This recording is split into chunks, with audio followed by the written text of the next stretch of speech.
Estamos começando mais um programa Cidadania e Serviço Público, um programa da Federação das Entidades de Servidores Públicos do Estado de São Paulo, FESPES. Um programa que há 17 anos discute tudo aquilo que interessa a você, cidadão, a você, servidor, e hoje nós vamos continuar, aliás, com o bate-papo que nós tivemos na semana passada com o Gaspar Bissolotti Neto, que é presidente da ASPAL, a Associação dos Servidores Aposentados e Pensionistas da Assembleia Legislativa do Estado de São Paulo, que é diretor legislativo da nossa federação, e a Rita Amadil Ferraro, que é presidente da AFALESP, a Associação dos Funcionários da Assembleia Legislativa do Estado de São Paulo e vice-presidente da nossa FESPESP. Duas questões importantes. Hoje nós vamos falar a respeito da PEC 241, que vocês vão entender ao final do programa, a gente até conversava aqui antes da gravação, que é um 257 piorado, para você, cidadão, também. E mais importante que nós queremos aqui agradecer, porque hoje nós estamos chegando à edição número 900 do programa Cidadania e Serviço Público, ou seja, 17 anos no ar, 900 edições, são 450 horas ininterruptas, sempre lutando pelo funcionalismo e discutindo as questões do funcionalismo ao longo de quase 2 décadas. Vamos a um pequeno intervalo e em seguida voltamos.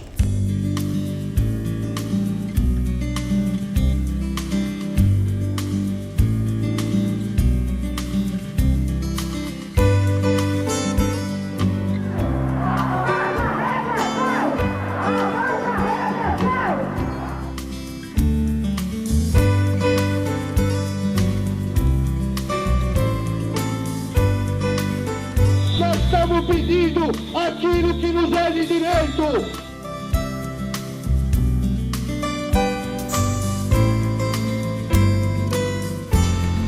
Estamos de volta com o programa Cidadania e Serviço Público da FESPESP, hoje na nossa edição de número 900, e eu volto a conversar com o Gaspar Bissolotti Neto, presidente da ASPAL, diretor legislativo da nossa federação, e com a Rita Amadil Ferraro, que é presidente da FALESP e vice-presidente da FESPESP. No programa passado nós falamos a respeito do PLP 257, ressuscitamos a PEC 555, que trata lá da questão da contribuição dos inativos, mas há, né, no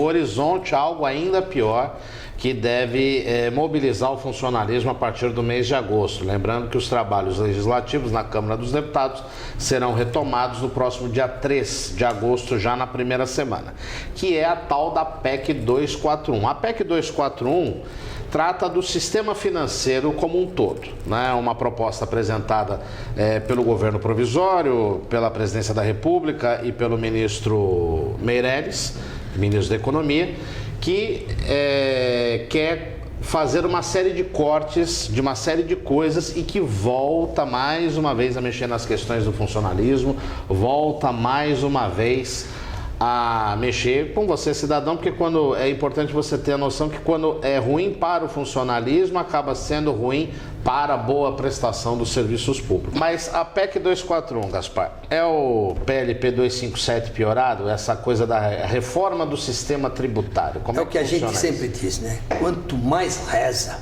mais assombração aparece. É incrível, né? Tem aí a 241 e pior ainda, vem logo a Previdência. Isso, a reforma da Previdência. Ou seja, não vão dar sossego pra gente. Eu pensei que depois que aposentasse ia ficar tranquilo, mas a gente não para, né? É Brasília, bate e volta, vai de manhã, volta à noite, para ficar lutando, né, contra esses sacos de maldade todos. Essa 241 é outro absurdo para nós, né? E eles trazem como se fosse a solução para o país. Mais uma vez é a solução, né? Quantas vezes nós já vimos aí projetos aí que são a solução para o país, não é isso? Sim. Desde as eleições diretas já, tudo constituinte, né? Sim. Aí vem o Plano Real, que foi, né? Foi um bom plano, trouxe aí um bom alento para nós, mas nós sempre estamos atrás de uma solução e ela não chega, né? E tem gente aí ficando rico à toa e a gente não sabe por quê. E a solução não vem.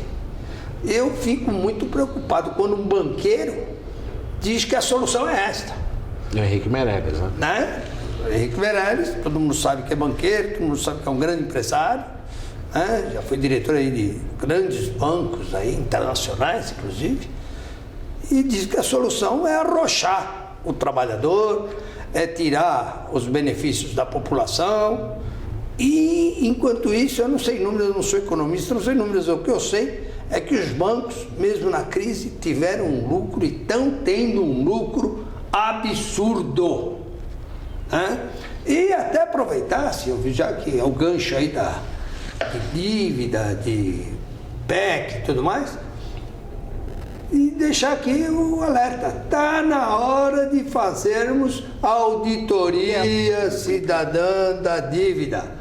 Vamos ver quanto a gente deve realmente, porque o que dizem aí os especialistas é que os juros cobrados por todos os lados são piores do que a agiotagem. Nós temos a agiotagem oficial. O governo federal cobra com juros absurdos dos estados, dos municípios, e aí todo mundo tem dívidas aí escorchantes. O próprio governo federal, ninguém sabe qual é o tamanho da dívida, fala-se em trilhões, fala, não, acabou a dívida, acabou nada. Devemos trilhões. Os nossos filhos já nascem com uma dívida violenta, os nossos netos, não é isso? Verdade. Então, essa PEC 241, que realmente é o PLP piorado, ele vem trazer mais ainda o arroxo, ela congela de vez aumentos salariais, benefícios em geral, e quando tem esse aspecto, o meu medo mesmo, é porque ela surte um efeito tão grande que a gente não... É como a questão da bomba atômica, né? Ela caiu ali naquele local, e aí ela continuou gerando problemas, gerando um prejuízo para a população, para tudo, para a saúde e tudo mais. Essas PECs são iguais. A PEC da Previdência de 2003, até hoje ela surte efeitos novos. Há pouco tempo mesmo ela mexeu com o reajuste dos pensionistas. Acabou com a paridade de um grande número de pensionistas. Então eu tenho medo. É cada vírgula que a gente não sabe o que significa aquela vírgula, o que significa aquele ponto e vírgula, porque aos poucos começa a aparecer o efeito dessas PECs. Então, olha, nunca é para o nosso bem, viu? Pode ficar cegado. O que eles fazem, na verdade, é para o bem deles. Porque para o nosso não é, nem do servidor e nem do cidadão. Agora, eles estão ficando bem, obrigado. Bom, Rita, boa noite mais uma vez, grato pela sua presença. Chegamos a 900 programas e, pegando o gancho do Gaspar, não só tem a questão da própria PEC 241, como a gente observa algumas notícias que são colocadas, e às vezes eu penso que assim, são notícias postadas como balão de ensaio, né? Então vem, o bode na sala. Então vem, por exemplo, o presidente da Confederação Nacional da Indústria dizer que tem que aumentar a carga horária de 60 a 80, dobrar. Na contramão, né, dos grandes países, a gente tem o hábito de se comparar com países europeus, na contramão de grandes países, fala-se do aumento da carga horária de 60, 80 horas por semana.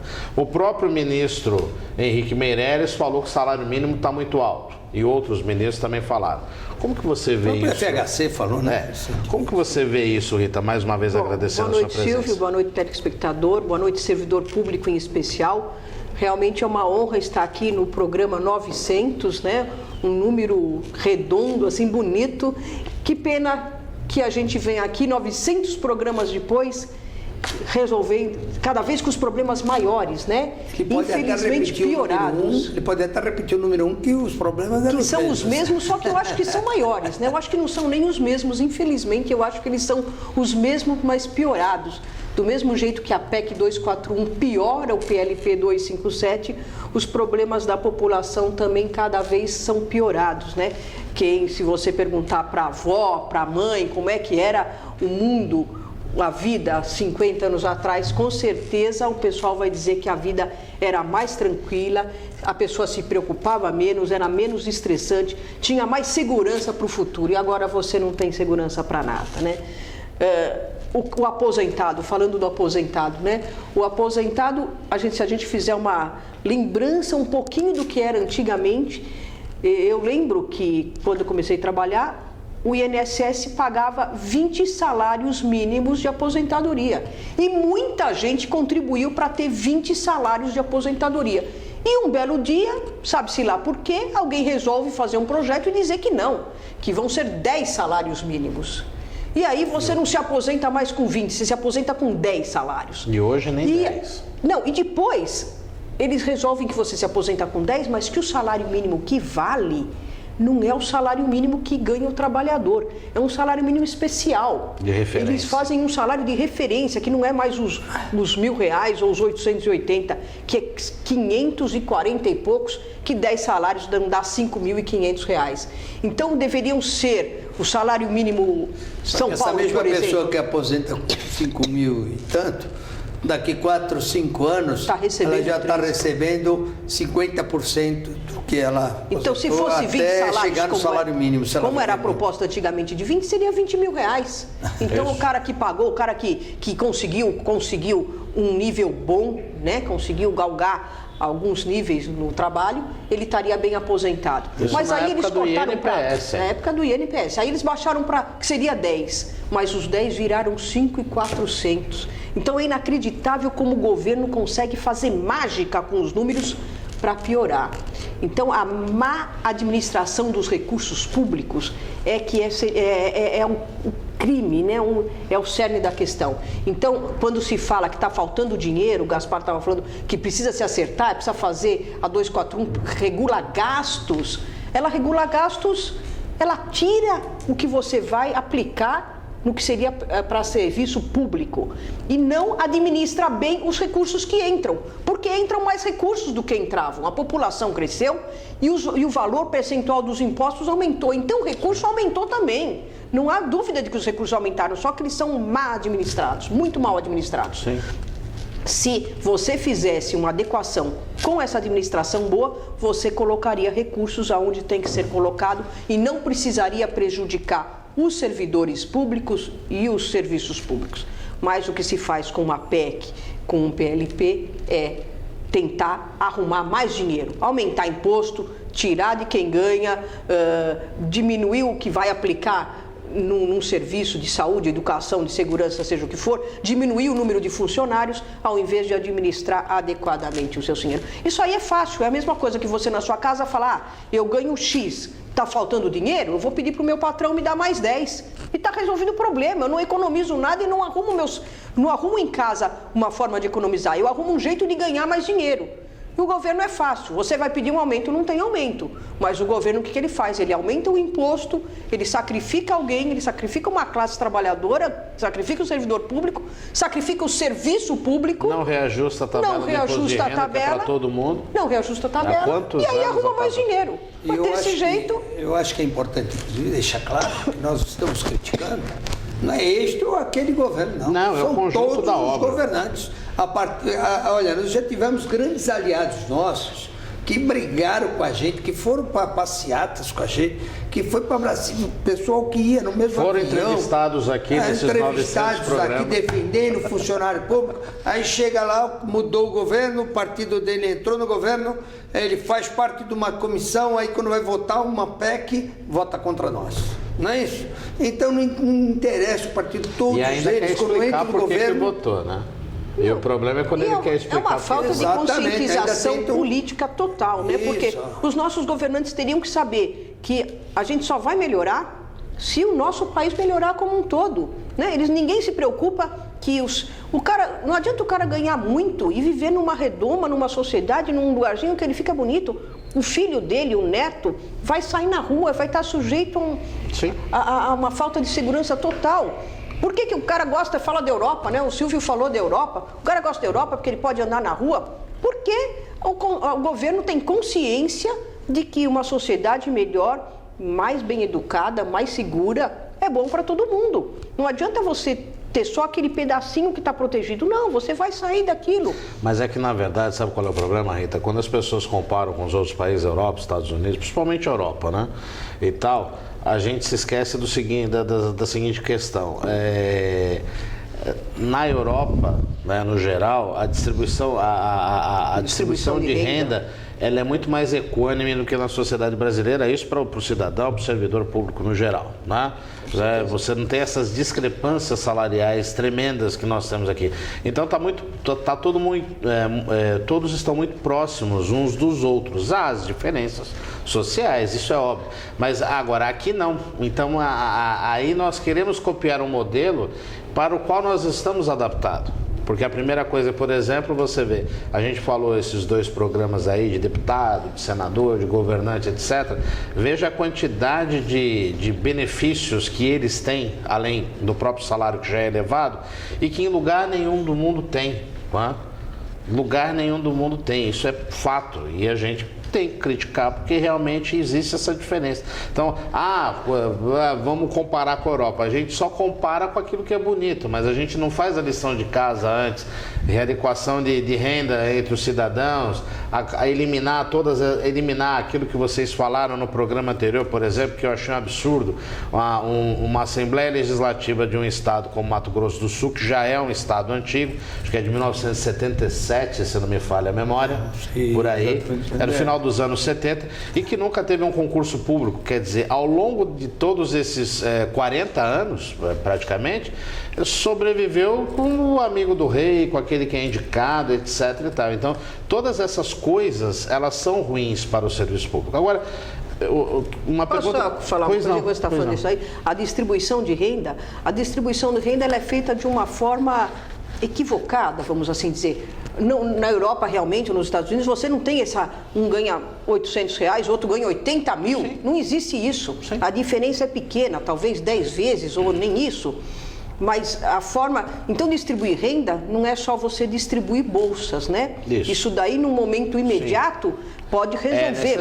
É necessário, mas ele tem que ser por um curto prazo. E nesse intervalo, você dá condições para que o cidadão consiga caminhar com as próprias pernas. Você o ajuda no comecinho e depois você dá as condições. Uma das coisas, uma boa escola para que ele possa aprender e crescer sozinho. Sim. E desenvolver o país, né? As grandes cabeças precisam ficar aqui. Os nossos grandes cientistas ou os grandes pensadores, os matemáticos, eles vão para fora, porque aqui não lhes dá uma oportunidade.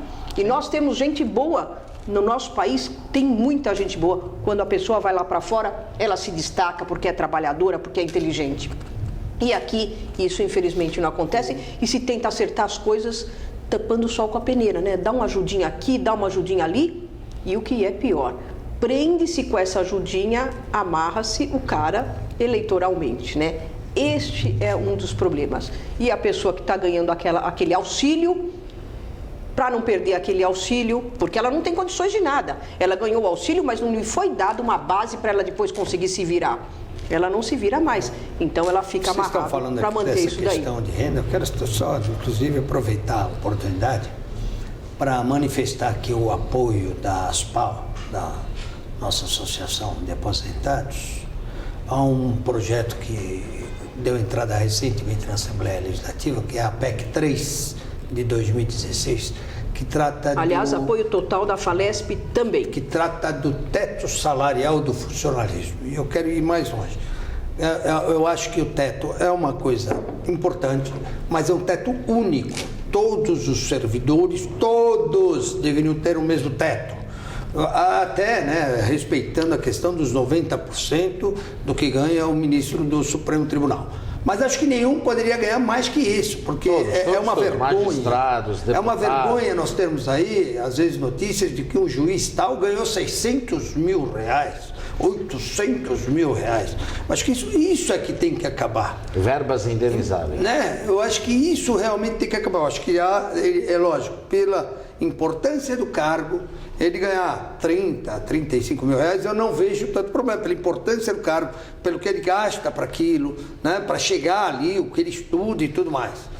mas não há necessidade do absurdo de se chegar a 300, 400 mil reais, aí juiz reivindicando auxílio, educação para os netos, para os bisnetos, para o cachorrinho. Eu acho isso um absurdo. E o negócio do teto, para que a população entenda, o teto é o limite que o funcionário público pode ganhar. Ele não pode ganhar acima de um valor. Tem uns que não podem ganhar nem aquilo, né? Que ficam num teto menor, subteto. Exatamente. Eles fazem um teto para todo funcionário, mas alguns que são melhores ou são privilegiados têm um teto maior e podem ganhar mais. E esse teto teria que ser único para todo funcionário público. Então, o nosso apoio é a total. PEC 3. A PEC 3 de 2016 tem muitos servidores trabalhando, muitas entidades aí trabalhando em cima dessa PEC.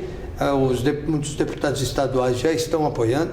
Muitos estados já têm esse teto único, inclusive equiparado ao federal. 17 ou 18 estados no Brasil têm, e infelizmente São Paulo, que é o nosso estado, não tem, está na contramão da maioria dos estados brasileiros, então, e não aprovou deixando essa claro, PEC ainda. Que sou contra qualquer exagero também. Então tem que haver justiça para todos.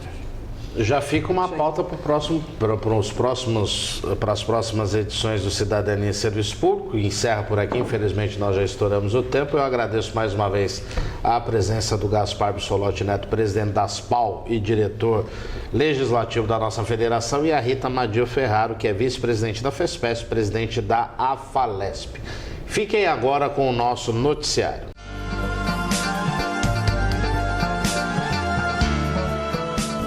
E agora as principais notícias que interessam a você, cidadão, a você, servidor. O ministro da Saúde, Ricardo Barros, defendeu a criação de uma espécie de plano de saúde mais popular, com custos menores, numa tentativa de aliviar os gastos do governo federal com o financiamento do Sistema Único de Saúde, o SUS. Durante a audiência pública na Comissão de Assuntos Sociais do Senado, realizada no início deste mês, Barros explicou que a proposta consiste em oferecer planos de saúde com menos serviços ofertados do que o que foi definido pela Agência Nacional de Saúde Suplementar, a ANS, como cobertura mínima obrigatória. A ideia, segundo o ministro, é que a adesão a esse tipo de plano seja voluntária. Abre aspas. Quando uma pessoa tem um plano, ela está contribuindo para o financiamento da saúde no Brasil. Fecha aspas. Ela participa dos custos de atendimento da saúde. Como os planos terão menor cobertura, parte dos atendimentos continuará sendo feita pelo SUS, complementou. Mais uma vez aí a questão do SUS, que nós falamos nos programas aí, problema de saúde. Eles estão querendo agora oferecer um plano de saúde em paralelo para arrecadar recursos para o SUS. E muitas entidades já se levantaram contra essa questão. Ainda no campo da saúde, o Hospital do Servidor Público Estadual, o HSPE, Francisco Morato de Oliveira, completou no último dia 9 de julho 55 anos de existência, diante de uma das maiores obras de reforma e ampliação de sua história.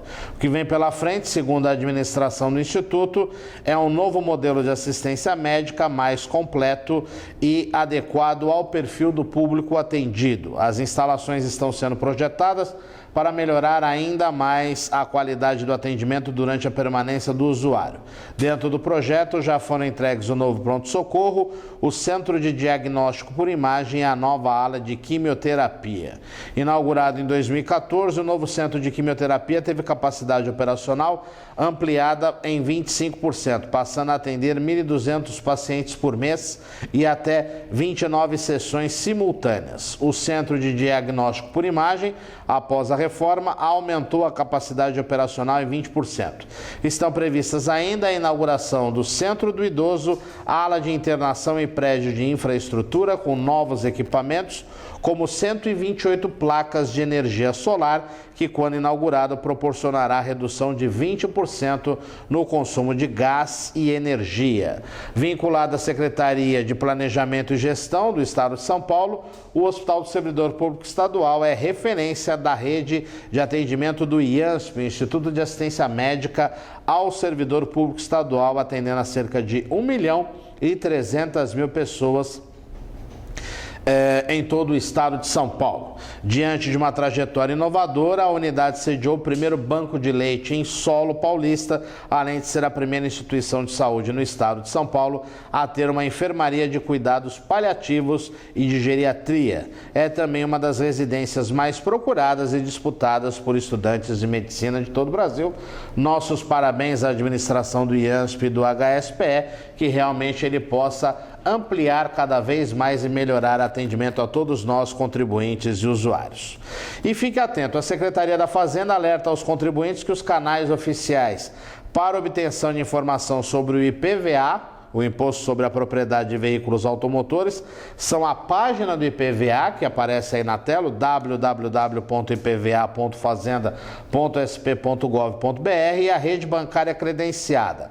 A consulta deve ser realizada nos terminais de autoatendimento pela internet ou diretamente nas agências bancárias, bastando para tanto o número do Renavan do veículo. É importante esclarecer que o Detran não é responsável pelo recolhimento do IPVA. E o Fisco Paulista tomou conhecimento de boatos falsos circulando pela internet, principalmente pela rede social WhatsApp, contribuintes reclamando de que receberam boletos também falsos, além da existência de sites que simulam a aparência da página da Secretaria da Fazenda, com o objetivo de colher as informações do proprietário para outra finalidade, possivelmente escusa. A prática conhecida como phishing é uma tentativa de fraude eletrônica caracterizada para adquirir senhas, dados financeiros, números de cartão de crédito e outros dados pessoais. Em caso de dúvida, entre em contato diretamente com o 0800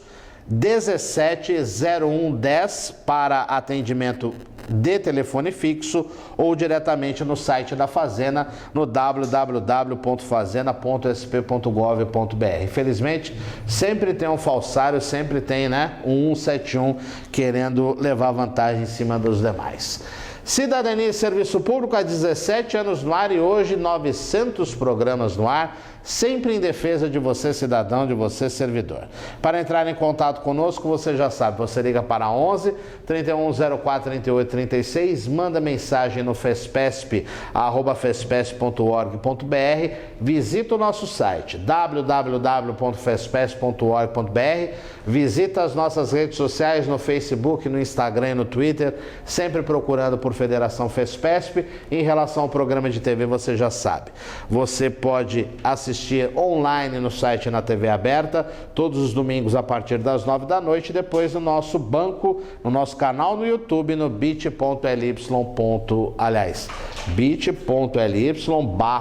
Fespesp. Uma boa semana a todos e até o próximo programa.